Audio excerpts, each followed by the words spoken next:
it's Leanne, and I'm here today to review a novel which will undoubtedly be in my top 5 books of 2015. And that is Jellyfish by Janice Galloway, which I don't know if I've mentioned yet is possibly the most accomplished collection of short stories that I have read in years and years and years. In Jellyfish, Galloway tackles the idea of sex, love and parenthood. So I'm going to read you the tiny little blurb for this collection because I think it does a really good job of setting the whole thing up.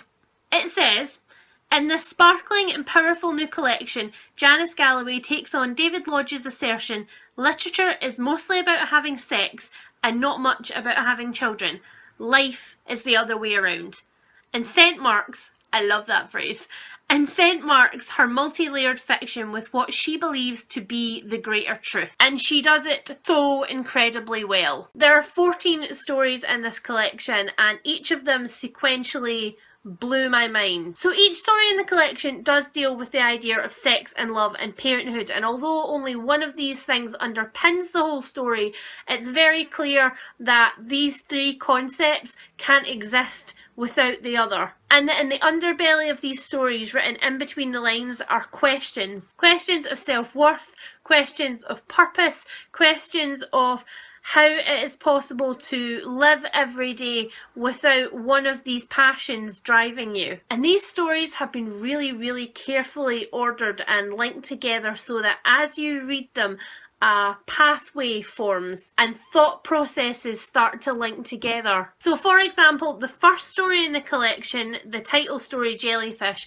is about a woman taking her small child to the beach. On the very first page of this story, there's a very disturbing incident for the protagonist, where she sees a mother kind of hanging her small boy in his pushchair off the edge of a curb with lorries and cars coming inches from his face, and she thinks of the idea of safety. And as the story progresses, you realise that both she and her child are very careful people. Her child has a structured idea of how individual things should be done, from the very careful way that he inserts a straw in a juice box to the very anal way that he insists on finding a litter bin to put his juice box in when he's finished. And you can tell that she takes comfort in all of these little precise rituals. So her safety is put in very harsh contrast with the first page of the story and the lady who was not very concerned with her safety or her child's safety. You're made very aware that the narrator's idea of safety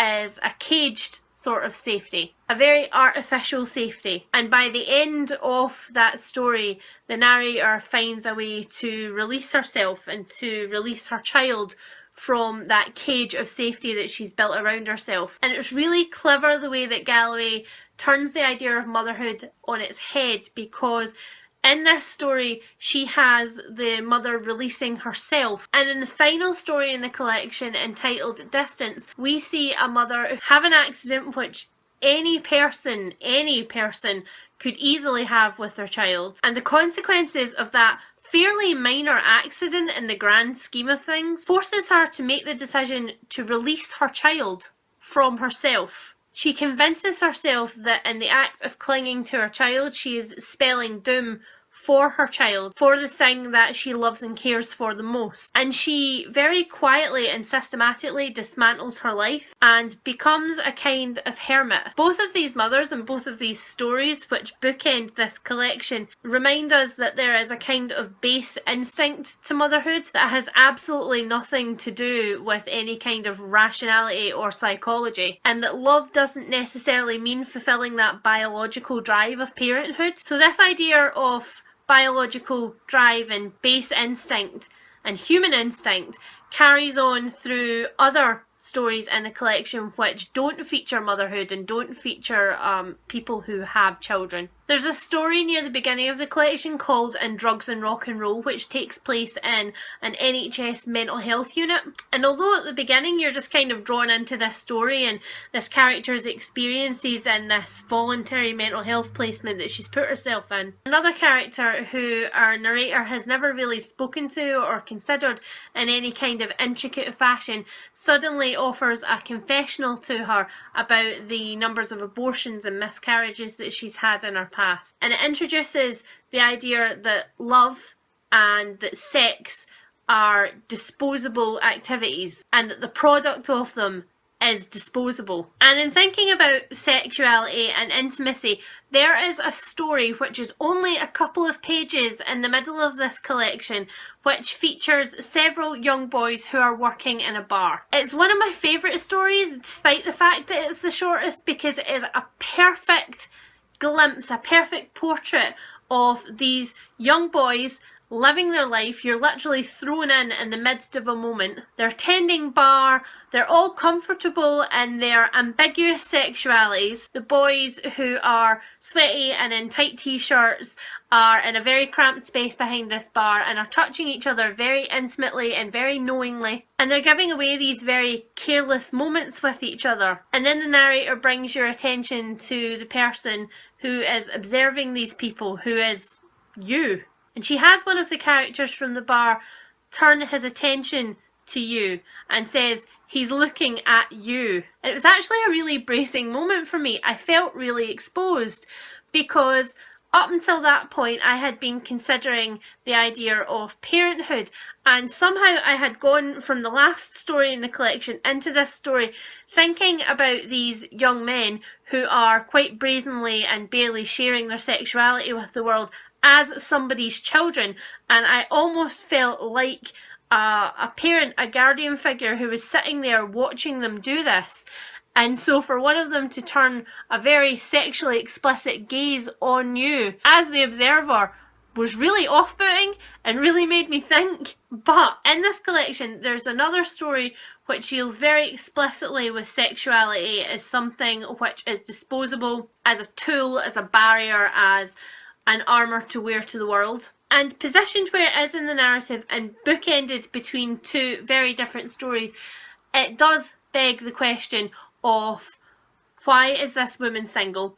Is this woman single because she uses her sexuality as a weapon?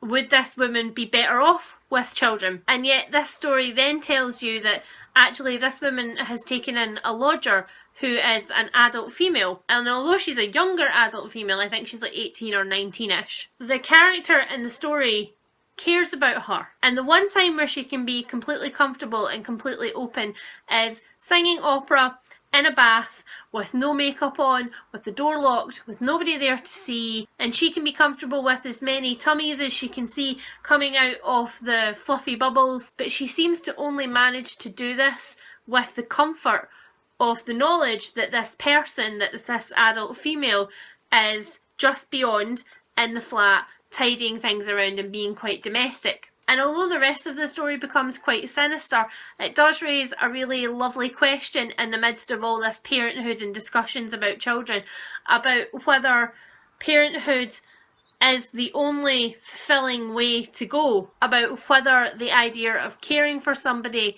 that much is a biological imperative or whether it's just something that we can do as human beings. And I think that's what I took away from the whole collection, is that mental connections have to be made. Whether you're making a connection with somebody who is your lodger who you don't know really well but is another human being, it's important to make mental connections. And the people in this collection who don't make those mental connections, or who are severing or losing those mental connections, are the people who are suffering the most, because at the end of the day, sex and love and parenthood is only possible with the presence of other people. So yeah, in case you hadn't guessed, I rated this 5 stars and put it straight on my treasured read shelf on Goodreads.